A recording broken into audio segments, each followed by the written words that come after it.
जय श्री राम साथियों। श्री राम मंदिर बरखेड़ा भेल भोपाल आपका हार्दिक स्वागत करता है। मैं आलोक गुप्ता आज एक नया ही टॉपिक लेकर के आपके सामने आया हूं। राम सेतु।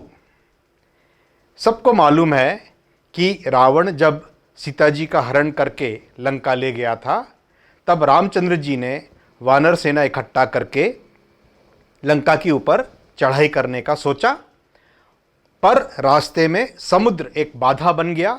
समुद्र गहरा था, रथ घोड़े इतने सारे लाखों लाखों वानर उनकी सेना में थे। भालू, रीछ, वानर, तमाम तरीके के लोग और संसाधन, उन सब को नाव की सहायता से, जहाज की सहायता से, बेड़ों की सहायता से समुद्र से पार कराना असंभव था, क्योंकि उसमें अगर जहाज से या नाव से वानरों को ले जाया जाता तो इतनी अधिक संख्या थी, एक तो उनको पार करने में बहुत अधिक समय लग जाता, हो सकता है एक आध महीने तक वो सब पार लगते।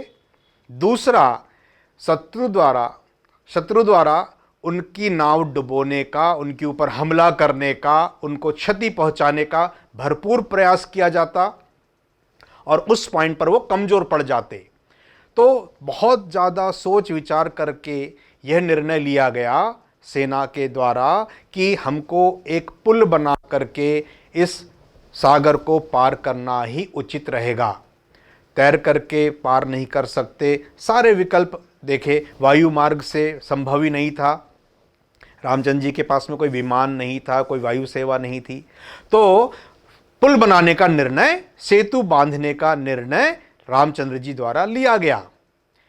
3 दिन तक उन्होंने उस क्षेत्र का पूरा रिसर्च किया। सेतु ऐसे ही नहीं बंधा कि पत्थर डाल दिए, पेड़ डाल दिए। बाकायदा वैज्ञानिक रिसर्च हुआ और यह देखा कि कहां पर समुद्र सबसे उथला है।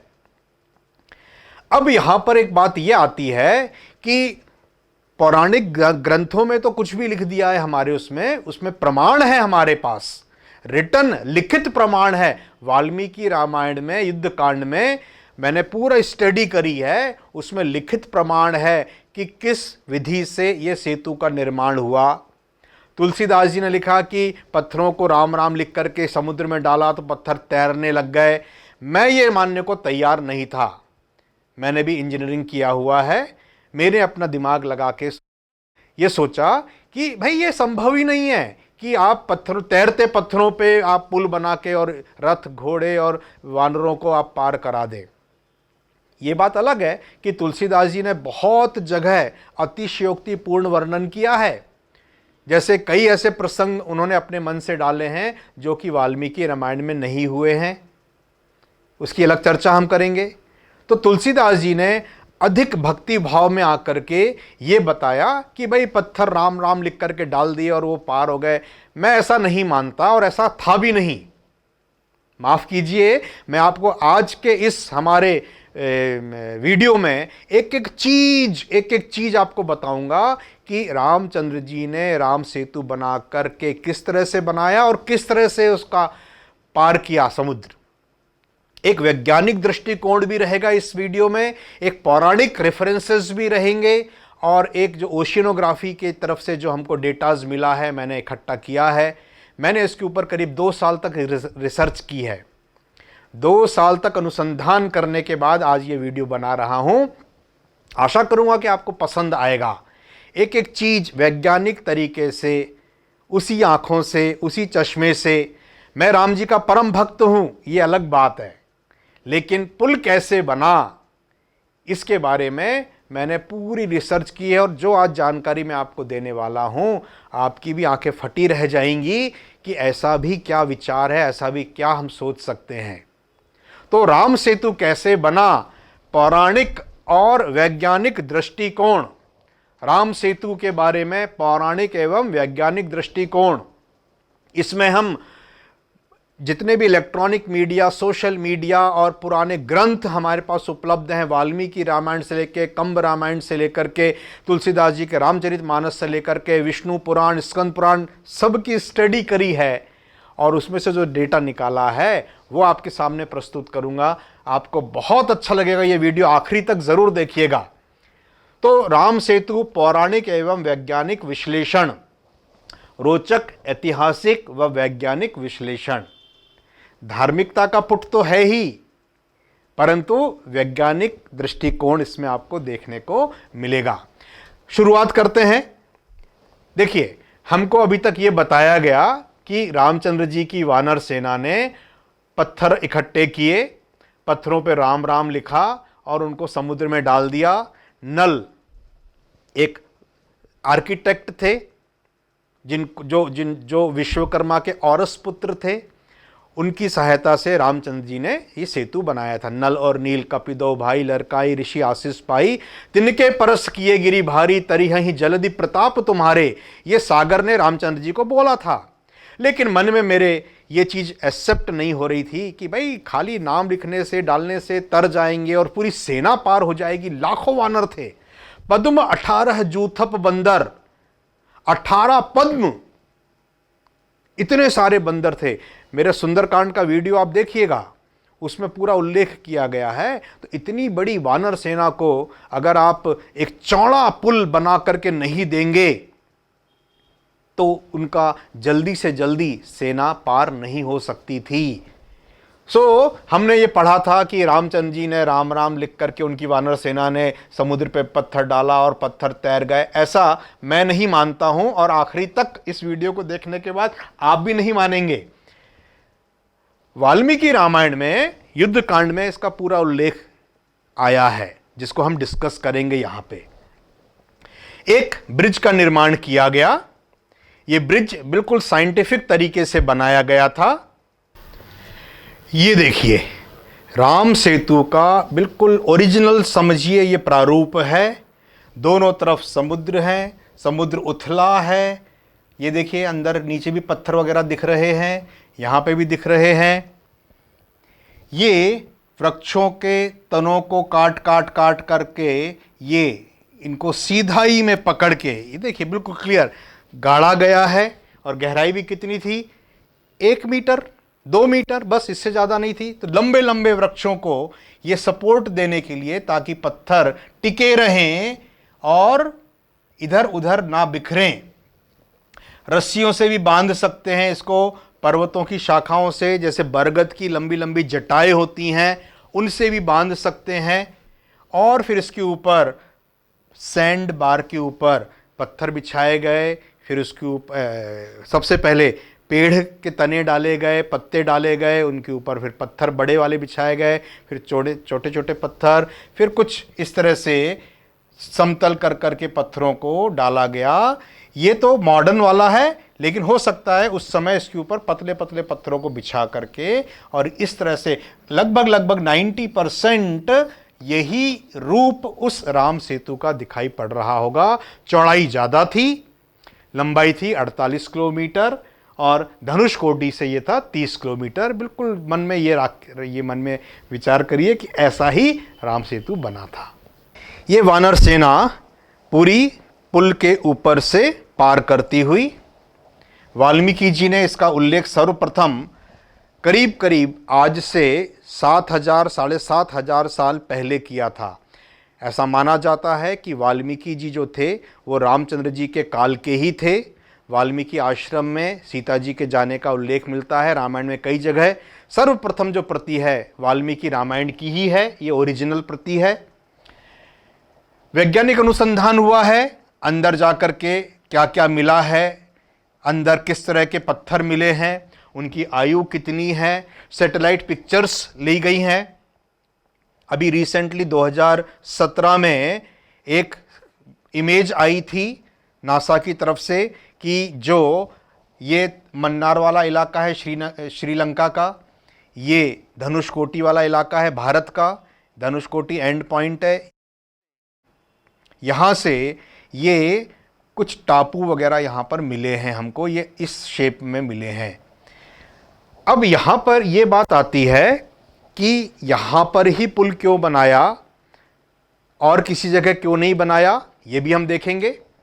दूसरा, हमने वाल्मीकि रामायण में पढ़ा है कि 100 योजन लंबा एक पुल बना है, वानर सूत पकड़ करके खड़े हुए थे, सीधी रेखा में पुल बने, और दूसरे वानर पर्वतों की शिलाएं, पत्थर, पेड़, तने, पत्ते, बड़े बड़े पत्ते और ये सब ला ला करके उसको पूर रहे थे, फिल कर रहे थे। आजकल के ब्रिज का जैसा नहीं था कि पिलर गाड़ करके और फिर सीमेंटेड बना हो, नहीं, इसको पूरा गया था। पूरा गया था इसका मतलब निश्चित रूप से यहां पे समुद्र की जो गहराई थी वो बहुत कम रही होगी। निश्चित रूप से पूरने का मतलब है उसको भरना। अब देखिए, ये देखिए, ये तलाई मन्नार का इलाका है श्रीलंका का, और यहां से ये ब्रिज, ये सैटेलाइट के उससे देखा, ये धनुषकोटी वाला इलाका है। इस शेप का ये ब्रिज, कुछ आर्क लिया हुआ धनुष के शेप का ये दिखाई पड़ता है। जो हमारे भारत का इलाका है वहाँ पे धनुषकोटी लास्ट पॉइंट है, वहाँ पर इस तरह की रोड बनी हुई है, दोनों तरफ समुद्र है। ये कुछ इलाका लंबा, ये लंबा, ये यहाँ पे भी इस तरह से ये बना हुआ है, इसको हाईलाइट किया गया था। तो चलिए शुरुआत करते हैं। रामायण, ये एक संस्कृत वर्ड है। रामायण का मतलब होता है राम प्लस आयणम। रामायणम दो शब्दों से मिलकर बना है। राम, जिसमें मन रम जाए, जो रमने वाला वर्ड है उससे आया राम, और आयणम का मतलब होता है जीवन यात्रा। तो रामायणम, रामायणम मतलब राम, आयणम, आयणम मतलब जीवन यात्रा। तो राम की जीवन यात्रा जिस काव्य में, जिस ग्रंथ में संयोजित की गई उसको बोला रामायण। सर्वप्रथम वाल्मीकि जी ने लिखी थी, और वाल्मीकि जी इतने ब्रिलियंट थे, ज्योतिष शास्त्र के भी बड़े ज्ञाता थे। उन्होंने हर उल्लेखनीय घटना का ज्योतिषीय कैलकुलेशन भी दिया है। राम जन्म के समय सूर्य किस नक्षत्र में था, शनि किस राशि में था, मंगल किस राशि में था, यह भी इन्होंने इसमें बताया हुआ है। और उसके बाद लिखी गई रामचरितमानस, ये अवधि में लिखी गई है। रामचरितमानस, इसका मतलब हुआ चरित्र, जब जानते हैं चरित्र, अच्छे कर्म जिसको चरित्र बोला जाता है, और मानस, मानस का मतलब ऐसे मन होता है, जैसे मानस पुत्र। लेकिन यहां पर मानस का मतलब होता है झील या सरोवर, ये मानस का दूसरा अर्थ है। इसका शाब्दिक अर्थ हुआ राम के अच्छे कर्मों का सरोवर। एक कुंड है, एक सरोवर है, जिसमें रामचंद्र जी के चरित्र, उनकी जो मुख्य मुख्य घटनाएं हैं उनके बारे में उल्लेखनीय दिया हुआ है। यहाँ पे श्री राम की कहानी के संदर्भ में निम्नलिखित रूप में उपलब्ध और भी कई रिटर्न दस्तावेज, कई घटनाएं लिखित में हमारे पास हैं। तो जो लोग ये कहते हैं कि भाई राम सेतु एक काल्पनिक चीज है, राम एक काल्पनिक चीज है, बिल्कुल नहीं। हमारे पास रिटर्न में हर चीज अवेलेबल है, इन्होंने लिख करके दी हुई है। इसके बेसिस पे ही फिर बाद में सारी रामायण, करीब करीब 135 भाषाओं में रामायण का ट्रांसलेशन हुआ है, कई देशों में हुआ है। और श्री राम जी की जो कहानी है उसके संदर्भ कहाँ कहाँ मिलते हैं, ये तो मेन है। कौटिल्य का अर्थशास्त्र 4वीं शताब्दी ईसा पूर्व, बौद्ध साहित्य में दशरथ जातक 3री शताब्दी ईसा पूर्व, कौशाम्बी में खुदाई में मिली टेराकोटा पक्की मिट्टी की मूर्तियां 2री शताब्दी ईसा पूर्व में, नागार्जुन कोंडा आंध्र प्रदेश में खुदाई में मिले स्टोन पैनल 3री शताब्दी में, नचार खेड़ा हरियाणा में मिले टेराकोटा पैनल 4वीं शताब्दी में, श्रीलंका के प्रसिद्ध कवि कुमार दास की काव्य रचना जानकी हरण 7वीं शताब्दी में। सभी में हमको रामचंद्र जी की पूरी जीवनी, उनके बारे में सब कुछ रिटर्न में, लिखित में मिलता है। तो रामचंद्र जी काल्पनिक हो ही नहीं सकते। जो जो स्थान उल्लेखित हैं वो सारे हमको मिलते हैं, जिन जिन रास्तों से वो गए वो सारे हमको मिलते हैं। खाली अयोध्या में नहीं, लंका तक। अब आप ये बोलिए कि भाई सीता का हरण हुआ था, रावण लंका ले गया था, तो और दूसरे अफगानिस्तान है, पाकिस्तान है, बांग्लादेश है, यहां क्यों नहीं मिलते? कहानी सत्य है, और सत्य चीजों का प्रमाण कहीं ना कहीं जरूर मिलता ही मिलता है। तो यहां पे ये जो विग्रह है श्री राम मंदिर बरखेड़ा भोपाल में विराजे हमारे प्रभु श्री राम हैं। एक बार इस मंदिर में आप जरूर आइए, दर्शन करिए, बहुत दिव्य अनुभूति आपको होगी। एक बार आप जुड़ेंगे, आप बार बार मंदिर आना चाहेंगे। हम लोग वहाँ पे अपनी सेवा देते हैं श्री राम मंदिर में। हाँ, अब देखिए थाईलैंड में राम किएन मतलब राम की महिमा नाम से श्री राम कथा वहाँ पे भी उपलब्ध है। वहाँ राम किएन राष्ट्रीय ग्रंथ है एवं वहाँ की रामलीला विश्व प्रसिद्ध है। उसमें भी वानरों की सहायता से राम द्वारा सेतु बनाए जाने का उल्लेख मिलता है। उस ग्रंथ के अंदर ये फोटो है जिसमें वानर, ये देखिए, ये पत्थर लेकर के जा रहे हैं, ये पत्थर लेके जा रहे हैं और ये सेतु का निर्माण कर रहे हैं। थोड़ा सा वहाँ पे अलग कथा है, थोड़ा सा अंतर है। वहाँ पे समुद्र की देवी हैं, उनकी सहायता से पुल बनाया गया है, लेकिन पुल बनाने का, सेतु बनाने का उल्लेख ज़रूर है। ये हनुमान जी हैं थाईलैंड में, और वो दोनों जगहों पर वानरों को अपनी पीठ पे चढ़ाए हुए हैं और सेतु बनवा रहे हैं। ये वहाँ की रामाकियन है जिसमें रामचंद्र के बारे में पूरी कथा मिलती है। थोड़ा सा अंतर है, और ये बात भी सही है कि जो मूल रामायण है वाल्मीकि जी की, उससे सभी रामायण जो बनी हुई हैं सब में थोड़ी थोड़ी कथाओं का अंतर है, लेकिन सार तत्व एक ही है सभी का। सबसे पहले जब श्री राम ने सीता को लंकापति रावण से छुड़ाने के लिए लंका पर चढ़ाई की, तो उन्होंने त्वष्ट्र के पुत्र एवं विश्वकर्मा के औरस पुत्र नल और नील से एक सेतु बनवाया था। नल ने पौष शुक्ल पक्ष की 10वीं तिथि में सेतु का निर्माण आरंभ किया और पौष शुक्ल की 14वीं तिथि में इसे पूरा किया। 5 दिन उनको लगे थे सेतु बनाने में। इस सेतु को बनाने वानर सेना ने नल और नील की मदद की थी। अब यहाँ पर एक छोटा सा जो वाल्मीकि का उल्लेख आया है रामायण का, वो ये है कि तैरते हुए पत्थरों से नहीं बनाया था सेतु। समुद्र उस जगह पर उथला था। वहाँ पर आज जो समुद्र की गहराई है वो करीब करीब 5 मीटर है। जब साढ़े सात हजार साल पहले समुद्र का जो स्तर था वो कम था, क्योंकि ग्लेशियर उस समय भरपूर थे, उनमें बर्फ़ जमी हुई थी। इन हजारों सालों में वो बर्फ़ पिघल करके समुद्र में मिलती गई और समुद्र का जल स्तर धीरे धीरे इसका ग्लोबल वार्मिंग वो बढ़ता चला गया। समुद्र जो था वो आज हमने जो इस समय समुद्र का स्तर है उससे करीब करीब वो 9 फीट 3 मीटर नीचे था। और उस समय जो राम सेतु बना था वो समुद्र स्तर से 1 मीटर ऊपर था। तो ये जो अंतर आया है ये ग्लोबल वार्मिंग के कारण समुद्र का स्तर बढ़ा है। तो वहाँ पे करीब करीब 3 मीटर मतलब 9 फीट। 9 फीट का मतलब जैसे कमरा होता है ना, कमरे में जो ऊंचाई होती है वो करीब करीब 10 फीट होती है, बस इतना ही समझिए। समुद्र की जो गहराई है उस इलाके में, आगे हम चल करके आपको बताएंगे, पूरा मैप बताऊंगा कहाँ कहाँ कितनी गहराई है।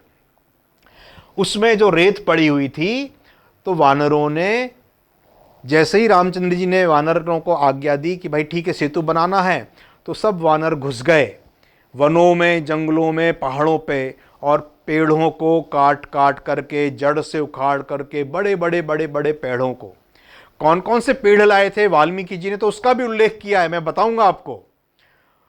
पर्वतों के पत्थर तोड़ तोड़ के, बड़ी बड़ी शिलाएं, जो जितनी भारी शिलाएं ला सकता था पत्थर तोड़ तोड़ के लाए। सबसे नीचे उन्होंने पेड़ों के जो तने होते हैं उनको बिछाया। इसमें भी वो वाले पेड़ लाए गए जो पानी में रह करके खराब नहीं होते। कई पेड़ तो ऐसे होते हैं जैसे सागौन, पानी में रहने पर अपनी स्ट्रेंथ और बढ़ा लेता है। जो ताजमहल है ना, ताजमहल की जो नींव है वो सागौन के लकड़ी के ऊपर ही टिकी हुई है, उसके पेड़ों पे ही उसकी नींव भरी गई है। और उसमें ऐसी व्यवस्था की गई है कि यमुना नदी का पानी लगातार उसको भिगोता रहे, तो वो मजबूत नींव पे खड़ा है। हर लकड़ी पानी पड़ने पर खराब नहीं होती। हाँ, पानी पड़े और हवा लगे तो जरूर खराब हो जाएगी, परंतु पानी में पड़े पड़े या हवा में अकेले अकेले लकड़ी खराब नहीं होगी। तो ऐसे पेड़ यहां पर डाले गए सबसे नीचे बेड पे, सैंड बेड पे, जो कि पानी में रह सकते थे, जिनकी स्ट्रेंथ बहुत अधिक थी, बहुत मोटे मोटे तने के समान थे। फिर उनके ऊपर पत्थरों की एक लेयर डाली गई, बड़े बड़े पत्थरों की, फिर छोटे छोटे पत्थरों की डाली गई, और ऊपर, सबसे ऊपर बिल्कुल बारीक बारीक बारीक बारीक, जिसको आप बोलते हैं ना जीरो गिट्टी टाइप, बहुत बारीक पीसे हुए पत्थरों की लेयर डाली गई। तो इस तरह से 4 लेयर में यह ब्रिज तैयार किया गया था, बिल्कुल वैज्ञानिक तरीके से। यह कहना कि तैरते हुए पत्थरों से ब्रिज बना था, मैंने आपको बताया, मैं नहीं मानता हूं। वाल्मीकि रामायण के अनुसार समुद्र पर 100 योजन लंबा सेतु बनाने में वानरों द्वारा पर्वत शिलाओं, अनेक वृक्षों, उनकी मोटी शाखाएं, तने, बड़े बड़े पत्तों एवं यंत्रों का उपयोग हुआ था। ये वाल्मीकि जी ने लिखा है। मैं आपको बताऊंगा श्लोक कि यंत्रों का इन उपकरणों का उन्होंने हेल्प ली है, गाड़ियों की मदद ली है जिसमें चक्के लगे हुए थे, उनकी सहायता से बड़ी बड़ी शिलाएं ढोई गई थीं। खूब सारे वानर वनों में घुस गए थे और वहां से ट्रांसपोर्टेशन कर करके पत्थर की शिलाएं, पेड़, तने समुद्र के किनारे इकट्ठे करते थे। दूसरी टोली थी जो उनको लेकर के समुद्र के अंदर डालती जाती थी। नल इसको सुपरवाइज कर रहे थे, सबसे नीचे क्या, फिर क्या, फिर क्या, और सबसे ऊपर फिर पतली वाली जो पत्थरों की लेयर है वो डाली गई थी। तो यंत्रों का उपयोग हुआ है, ये वाल्मीकि रामायण में लिखा हुआ है। इन पत्थरों को किसी दूसरी जगह से लाया गया था। जो अभी 2017 में अभी एक डिस्कवरी चैनल की एक रिसर्च हुई है, आपने भी देखा होगा टीवी पे, कि जो वहाँ की रेत है वो 4000 साल पुरानी है, और जो पत्थर हैं वहाँ पे जो नीचे मिले हैं वो 7000 साल पुराने हैं। इसका मतलब क्लियर है कि इसकी आयु और इसकी आयु बहुत ज़्यादा अंतर है। इसका मतलब है कि ये ब्रिज प्राकृतिक नहीं है, ये पत्थर कहीं और से ला करके और वहां पर डाले गए हैं, बिल्कुल स्पष्ट। ये वाल्मीकि जी नहीं कह रहे, ये डिस्कवरी साइंस चैनल कह रही है, अपनी रिसर्च में कह रही है। तो जो लोग कहते हैं ना कि राम सेतु काल्पनिक है और प्राकृतिक है, ऐसा कुछ भी नहीं है। बिल्कुल सुनियोजित तरीके से इसको प्लान्ड वे में बनाया गया था। संत तुलसीदास के अनुसार इस सेतु को पत्थरों पर राम नाम लिखकर पानी में तैराकर उसकी मदद से बनाया गया था। ये इनकी भक्ति भावना की अतिरेक परम काष्ठा है, पराकाष्ठा है, जिसके कारण वो ऐसा बोलते हैं। इस तरह से कुछ पत्थर तैर सकते हैं, इस तरह से वानर उनके ऊपर चढ़ करके आगे तक जा सकते हैं। इस तरह से हम ब्रिज बनाने में उसकी मदद ले सकते हैं, परंतु तैरते हुए पत्थरों का ब्रिज नहीं बन सकता। मैं बार बार आपसे इसीलिए कह रहा हूं।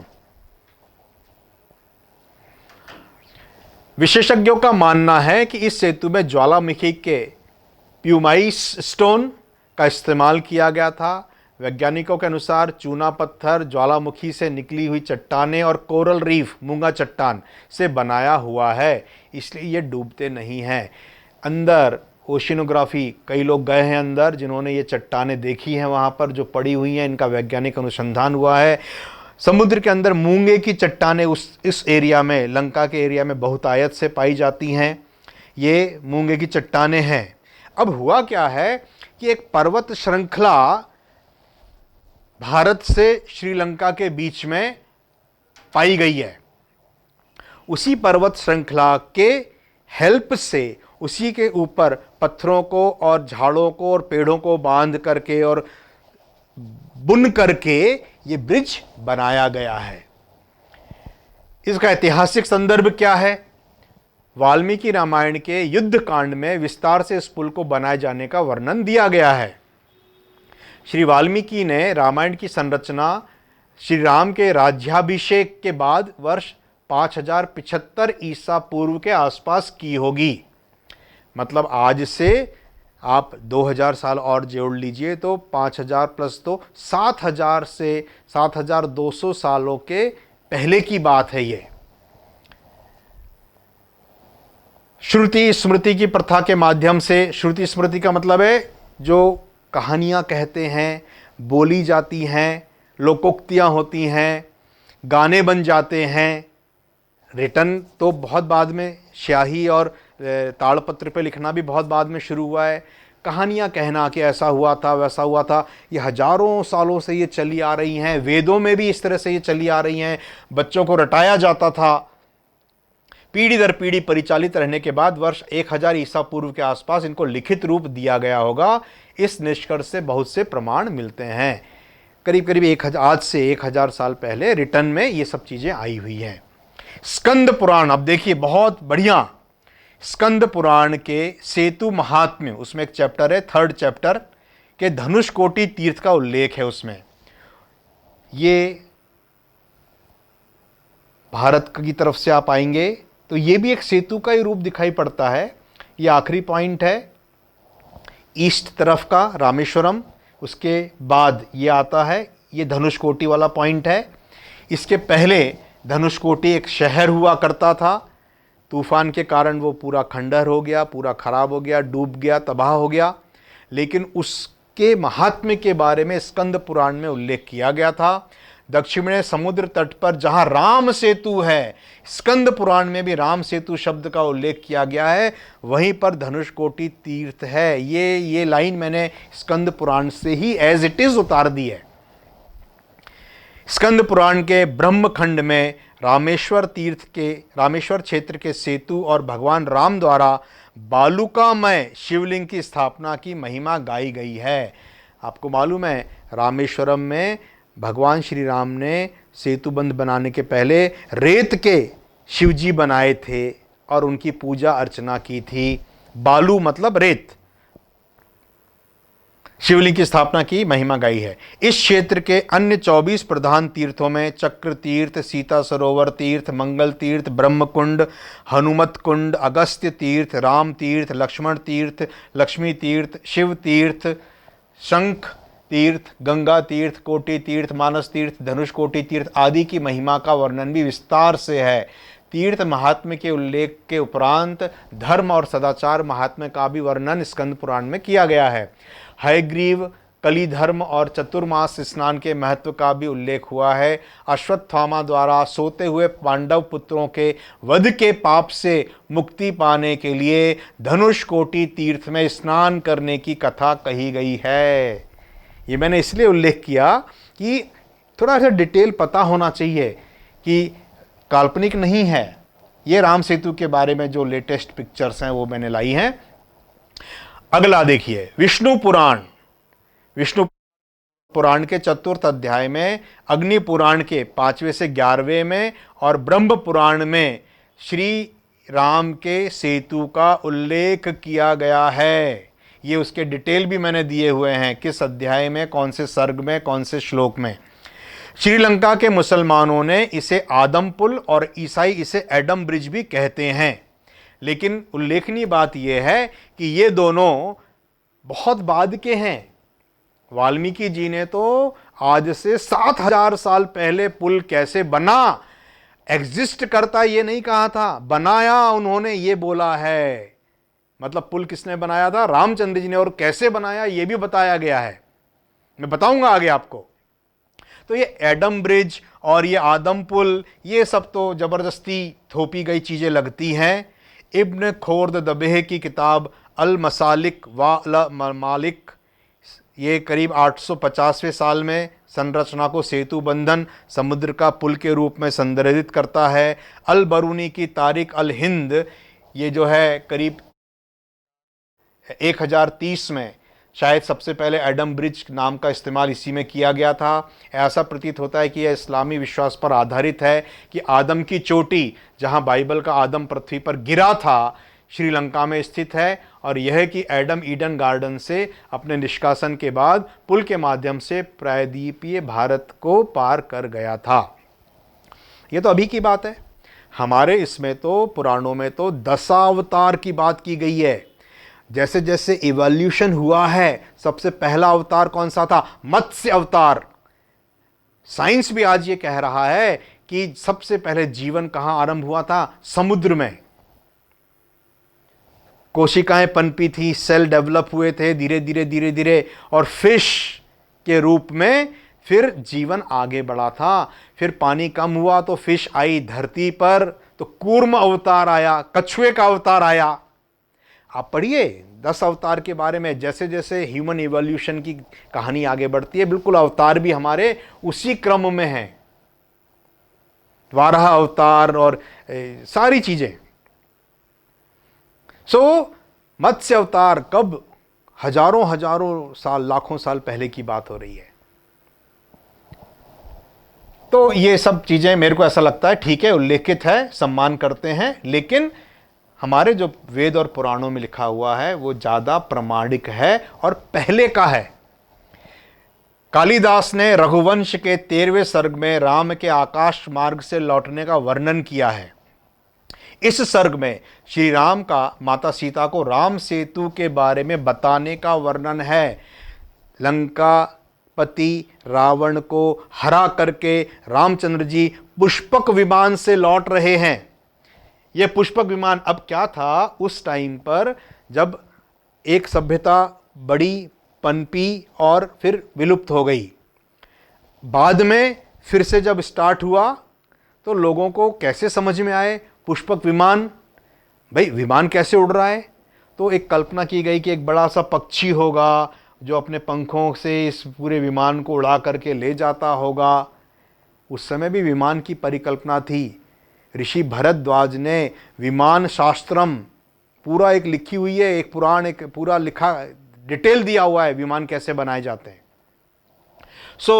जब ये लौट रहे थे रामचंद्र जी, तो इन्होंने ऊपर से वो इंगित किया था कि देखो ये वानरों ने पराक्रम करके ये सेतु बनाया था, जिसकी सहायता से लाखों करोड़ों वानर जल्दी से जल्दी सागर को पार करके और श्रीलंका पहुंच गए थे।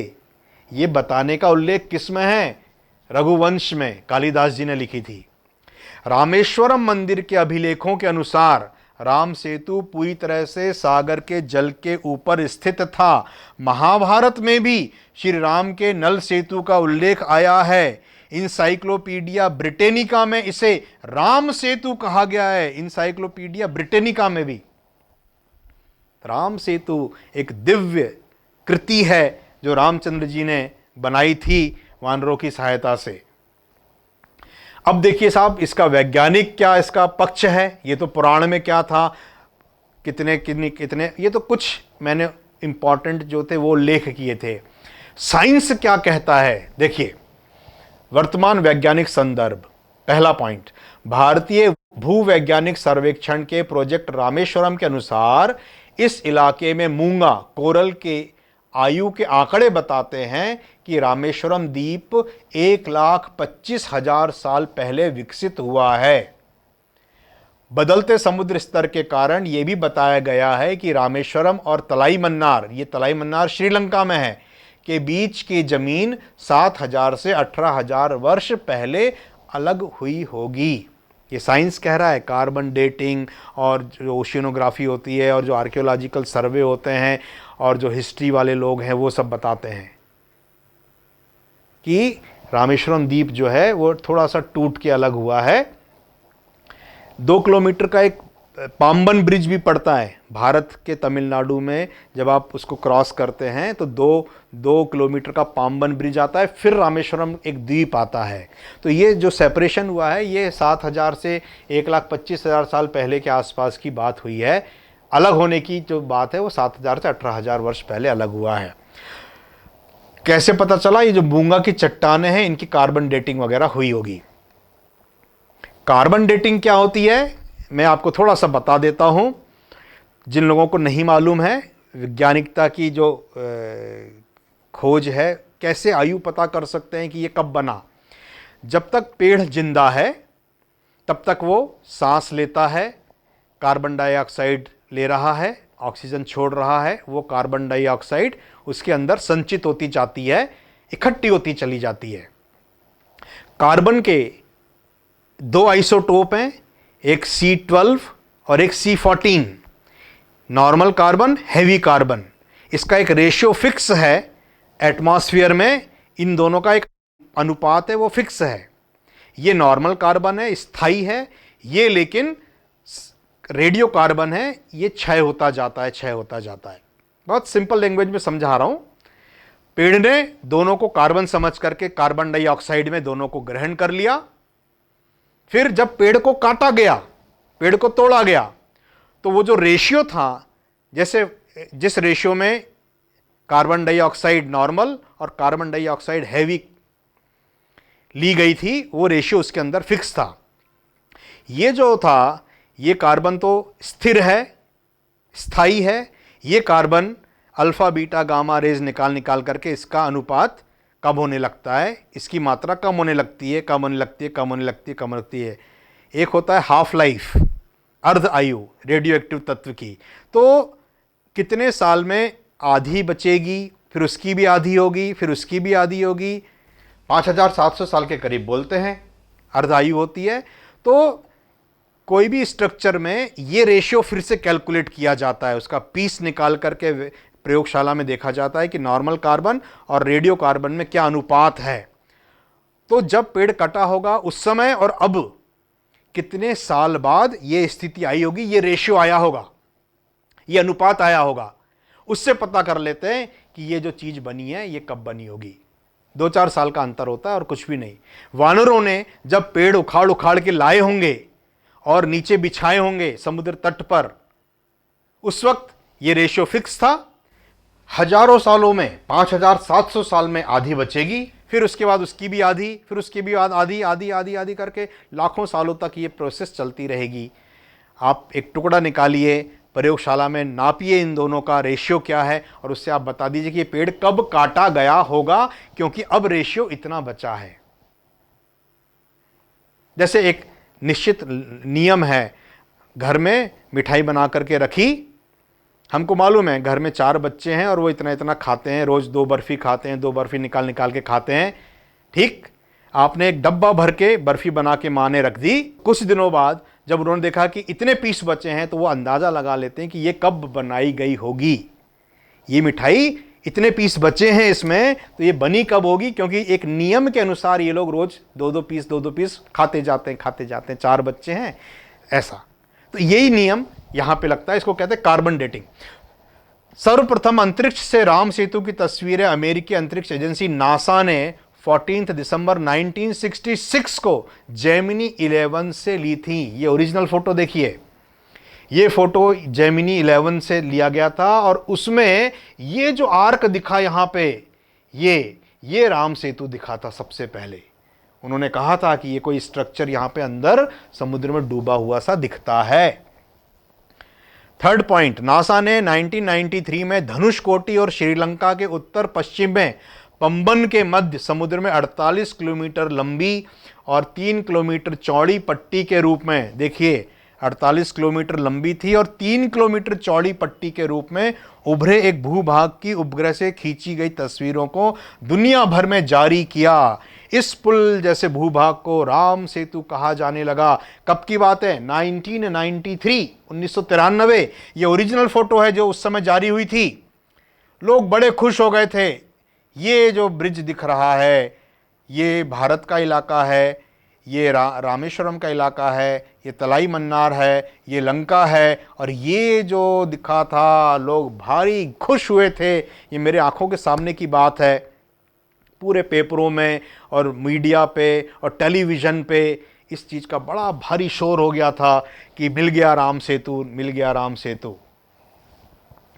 सन 2015 में ISS international space station 1A ने तमिलनाडु तट पर रामेश्वरम और जाफना द्वीपों के बीच समुद्र के भीतर भूमि भाग का पता लगाया, फिर उसकी तस्वीरें ली। इन तस्वीरों से अमेरिकी उपग्रह की इमेजेस की भी पुष्टि हुई।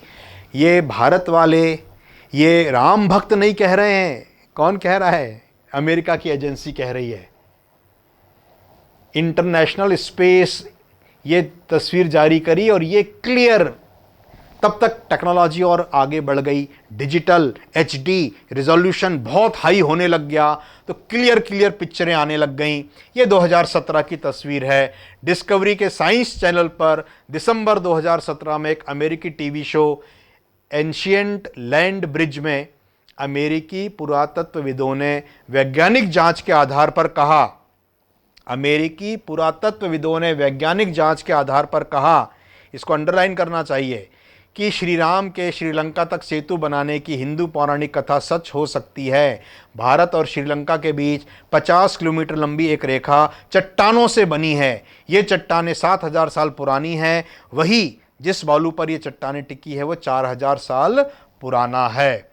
अब देखिए, जो मैं अभी तक आपसे कह रहा था वो यही बात कह रहा था कि ये जो ब्रिज बना है ये बहुत क्लियर इमेज बनी है। इस पूरे इसमें 103 छोटे छोटे उभरे हुए पॉइंट मिले हैं, जिसमें से 8 द्वीप बिल्कुल प्रोमिनेंट हैं, एकदम समतल जमीन वहां पे मिली हुई है 8 पे। वैसे नहीं तो 103 छोटे पॉइंट्स मिले हैं। अब ये जो ब्रिज बना, इसके ऊपर सालों साल रेत आती गई। 2 धाराएं आ रही हैं, एक मन्नार की खाड़ी से, एक पाक जल डमरू मध्य से।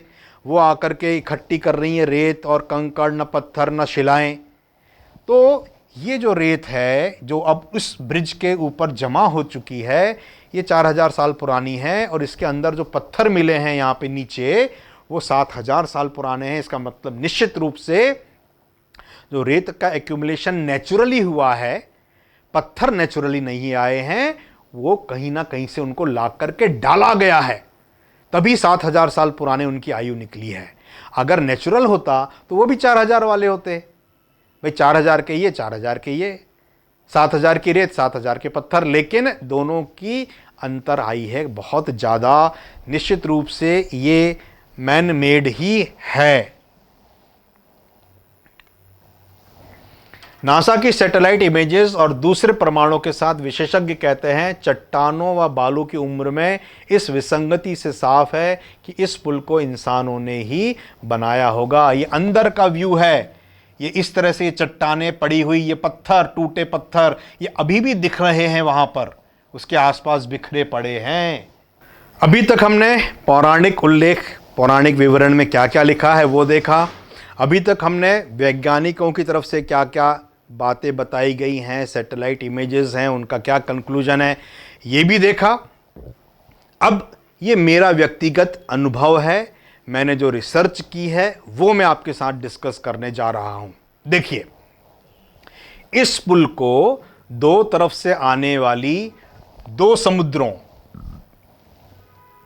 पाक जल डमरू मध्य, पाक स्ट्रेट, एवं मन्नार की खाड़ी, बे ऑफ मन्नार की जल धाराओं ने हजारों लाखों सालों में अपने साथ लाने वाली समुद्री पत्थर, कोरल रीफ, रेत आदि ने प्राकृतिक रूप से पहले से ही आंशिक रूप से समुद्र के अंदर पर्वतमाला के रूप में बना रखा था।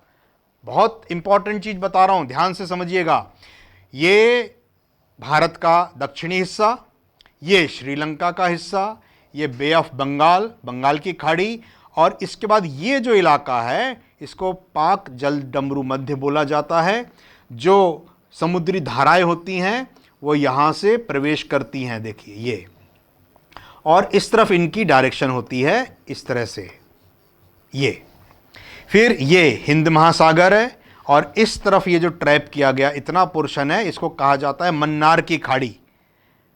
मन्नार की खाड़ी में जो समुद्र की जो इस तरफ से जो धाराएं आती हैं वो ऐसी आती हैं, इस तरह से आती हैं, इस तरह से आती हैं ये। और इस एरिया में, ये जो एरिया है इस धर पे, इस एरिया में ये जो दोनों जल धाराएं आपस में टकराती हैं, क्योंकि ये इतना पूरा समुद्र जो है ये भूमि से ढका हुआ है।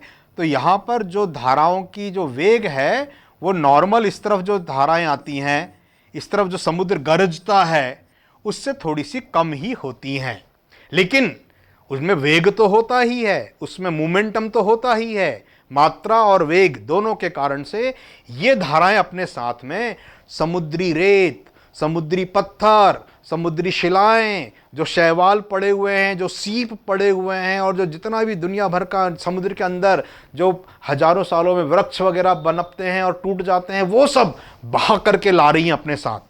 ये इस तरफ बहा करके ला रही है और ये इस तरफ बहा करके ला रही है। और यहां पे आकर के ये सारा इकट्ठा हो रहा है, सब इकट्ठा हो रहा है।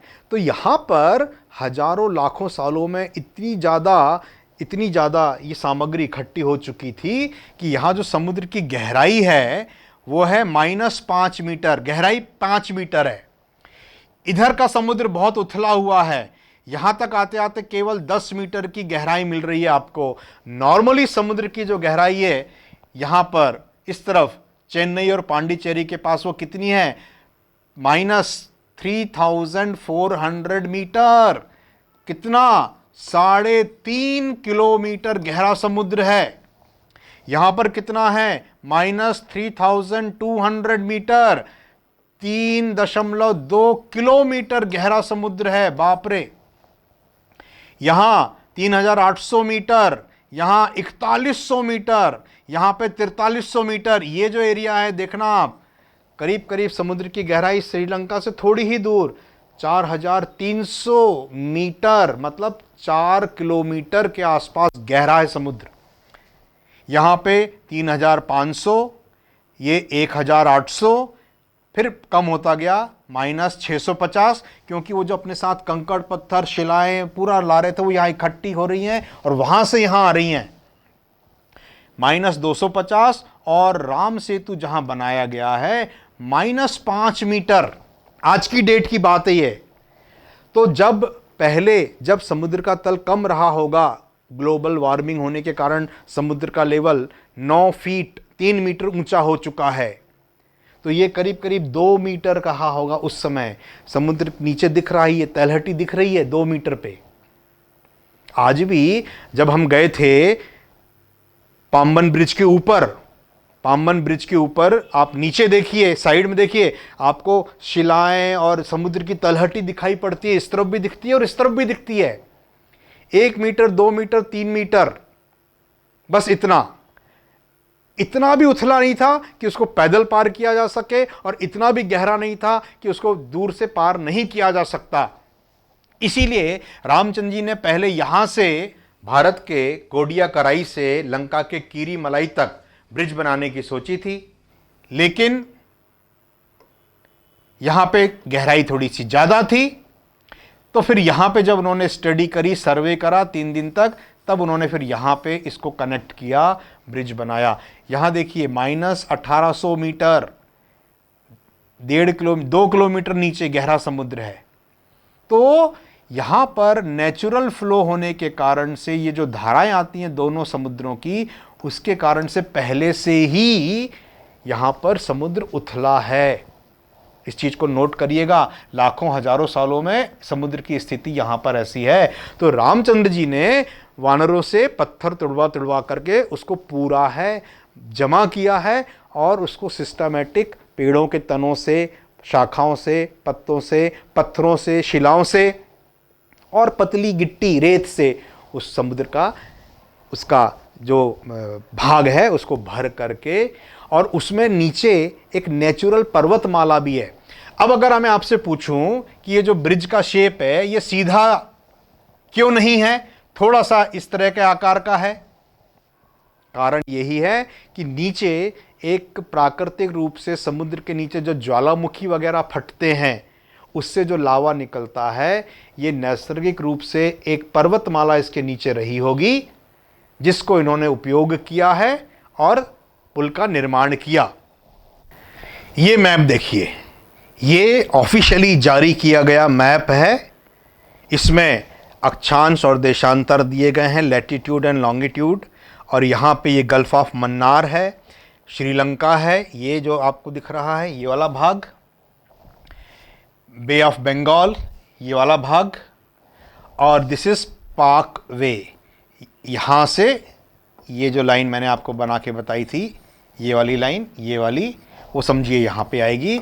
अब देखिए यहाँ पे समुद्र की गहराई क्या बताई गई है, 5 मीटर, 5 मीटर, 10 मीटर, 13 मीटर, 13, 10, 5, 10, 5, 10, 13, 10, 5, 2, 10, 5, 5।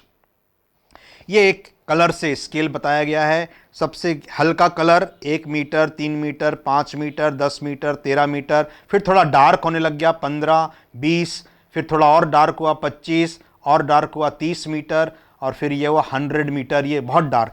अब इस पूरे रीजन में ये गल्फ ऑफ मन्नार में ही यहाँ ये डार्क कलर आपको दिखाई पड़ रहा है, जहाँ पे गहराई 100 मीटर के आसपास मिलेगी। और आप और आगे बढ़ जाएंगे तो मैंने भी आपको बताया है -250 मीटर, और ये 650 मीटर करीब करीब इस तरफ बढ़ती जा रही है। यहाँ तक आते आते 1800 मीटर और 3500 मीटर। तो ये जो पूरा समुद्र का एरिया है ये पूरा उथला हुआ है। और ये 5 मीटर देखिए, ये गवर्नमेंट के द्वारा जारी किया गया मैप है।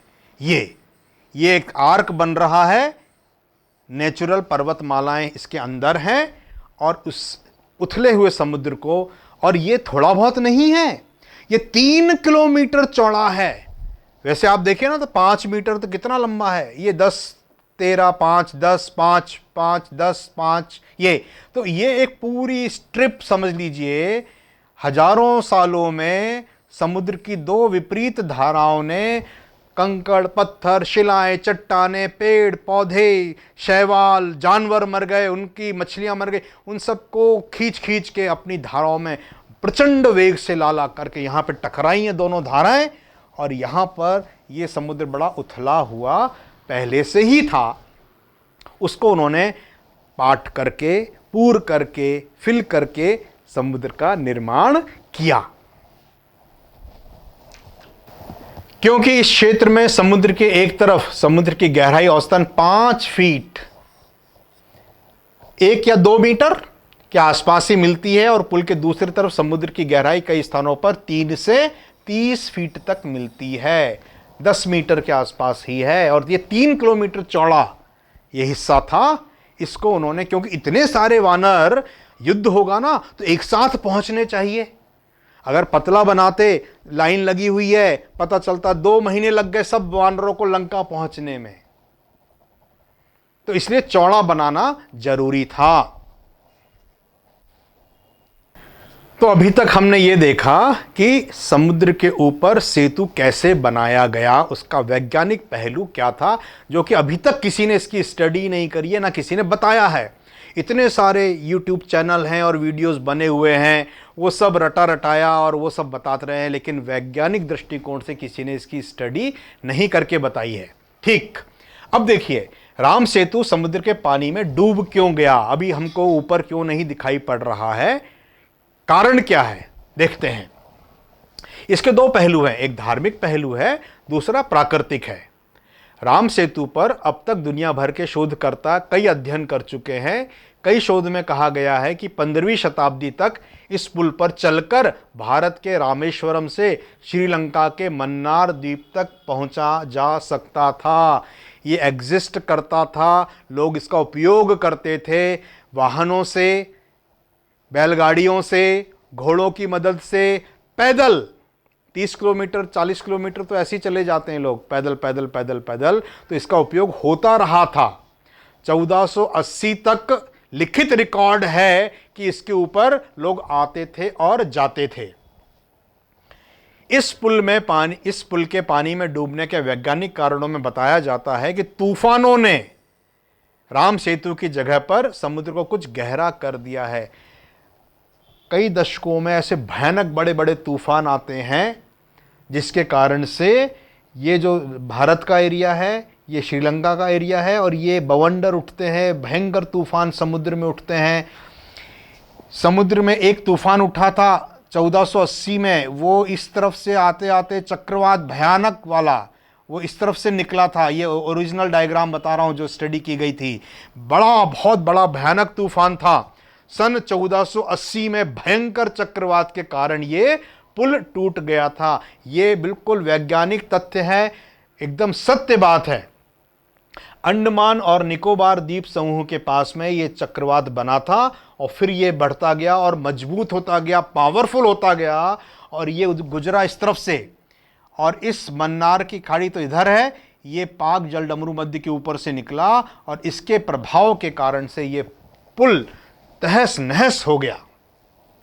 दूसरा, 22 दिसंबर 1964 में आए अभी तक के सबसे भयानक तूफान सुपर साइक्लोन सुपर चक्रवात, भयानक चक्रवात, जिसमें वायु का वेग 240 किलोमीटर प्रति घंटा था। बाप रे, आप सोचिए, आप गाड़ी 60 किलोमीटर से अपनी बाइक 70-80 पे चला लीजिए तो घर में शिकायत पहुंच जाती है कि आपका बच्चा बड़ी तेज गाड़ी चलाता है, 80 किलोमीटर प्रति घंटा।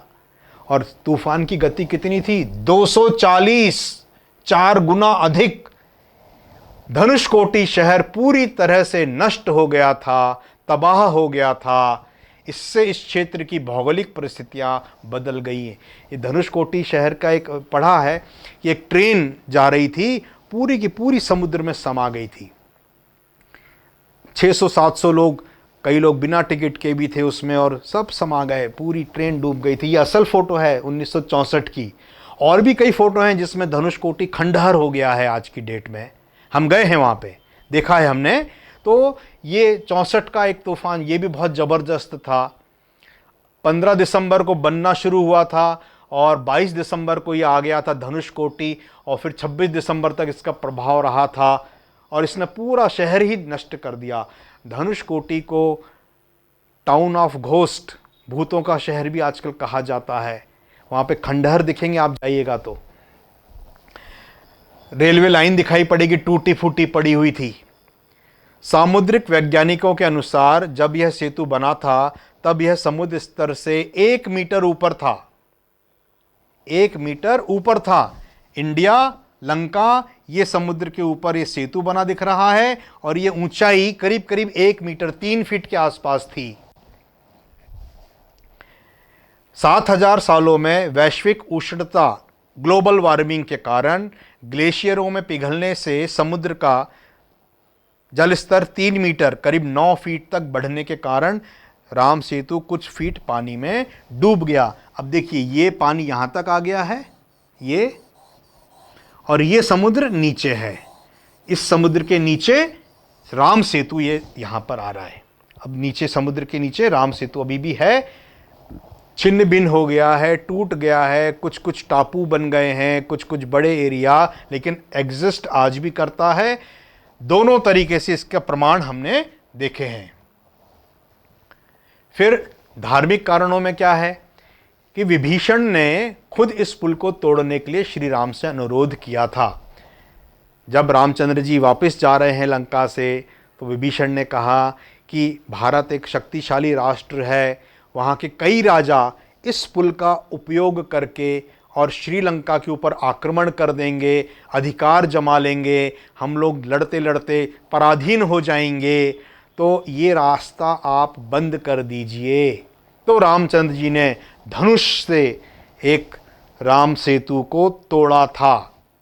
एक बार बीच से तोड़ा था, एक बार किनारे से तोड़ा था, उसके 3 हिस्से किए थे। देखिए, पद्म पुराण के सृष्टि खंड के अनुसार युद्ध से पहले रावण के भाई विभीषण ने धनुषकोटी नगर में श्री राम की शरण ली थी, सबको मालूम है। रावण के अंत पर युद्ध खत्म होने के बाद श्री राम ने विभीषण को लंका का राजा बना दिया था। इसके बाद लंका के राजा विभीषण ने श्री राम से कहा कि भारत के वीर राजा हमेशा लंका पर हमला करने के लिए राम सेतु का इस्तेमाल आसानी से कर लेंगे, इससे लंका अपनी स्वतंत्रता खो सकता है। उन्होंने श्री राम से सेतु तोड़ने का अनुरोध किया। इस पर श्री राम ने एक तीर चलाया और पुल के 2 टुकड़े कर दिए। फिर एक तीर से बीच का करीब 10 योजन का भाग तोड़ डाला। तत्पश्चात एक किनारे को फिर तोड़ दिया। इससे सेतु जलस्तर से 2-3 फुट नीचे डूब गया। आज भी अगर कोई इस पुल पर खड़ा होता है तो उसे कमर तक पानी मिलता है। आप चैनल पे या किसी YouTube चैनल पे आप देखिएगा, कई टीवी वाले भी पहुँचे हैं जो कि समुद्र के अंदर खड़े होकर के और बताते हैं कि हम राम सेतु पे खड़े हैं और ये देखिए, ये राम सेतु दिख रहा है, और ये सब चीज़ें। कमर तक पानी मिलता है। इस जगह के नाम धनुषकोटी का मतलब भी है धनुष का अंत। हालांकि वाल्मीकि रामायण में इसका कहीं जिक्र नहीं है कि तोड़ा था। कम्मन रामायण में भी श्री राम के इस पुल को तोड़ने का जिक्र है। ये जो पुल है ये इस तरह से आज भी दिखता है। ये आज की फ़ोटो है, अभी की फ़ोटो है। ये कुछ कुछ हिस्सा बीच बीच में कुछ टापू के रूप में कुछ हिस्से ये अभी भी दिखते हैं, कुछ डूब चुके हैं, कुछ है। अगर इनको अंदर जा कर के कुछ नहीं करना है, रेत को हटाइएगा, उसके अंदर आपको हो सकता है पेड़ पौधे वगैरह लकड़ी वकड़ी कुछ तो मिल जाएगी, उसको निकाल करके उसकी डेटिंग करिएगा, तो हो सकता है राम सेतु के ऊपर से और भी प्रकाश डाल पाएं। तो बहुत अनुसंधान के पश्चात ये वीडियो मैंने बनाया है, आपको अच्छा लगा होगा तो लाइक करिए, शेयर ज़रूर करिए, क्योंकि ये सिर्फ धर्म के पॉइंट ऑफ व्यू से नहीं है, सिर्फ वैज्ञानिक पॉइंट ऑफ व्यू नहीं है, दोनों को मिलाया है, महीनों की रिसर्च की है और उसके बाद जो कंक्लूजन निकला है वो भी मैंने आपको बताया है। आशा है आपको ज़रूर पसंद आया होगा। बहुत बहुत धन्यवाद वीडियो देखने के लिए। जय जय श्री राम, जय हनुमान। साथियों, मेरा प्रयास रहता है कि प्रामाणिक चीज़, प्रामाणिक तथ्य ही आपके सामने प्रस्तुत करूं, खाली धर्म के चश्मे से या वैज्ञानिक चश्मे से या पूर्वाग्रह से ग्रसित कभी भी ऐसा नहीं है कि एक धर्म का होने के कारण मैं पक्षधर हूं, ऐसा नहीं है। मैं उसका एनालिसिस करता हूं और आपके सामने प्रस्तुत करता हूं। अगर आप इस चैनल को सहयोग देना चाहते हैं, कई लोगों ने अपने विचार रखे हैं कि आलोक जी हम भी इसमें सपोर्ट करना चाहते हैं, तो उसका डिस्क्रिप्शन नीचे दिया गया है, QR कोड भी दिया गया है। आप जो भी अनुग्रह राशि या जो भी सहयोग देना चाहते हैं सहर्ष स्वीकार है। धन्यवाद।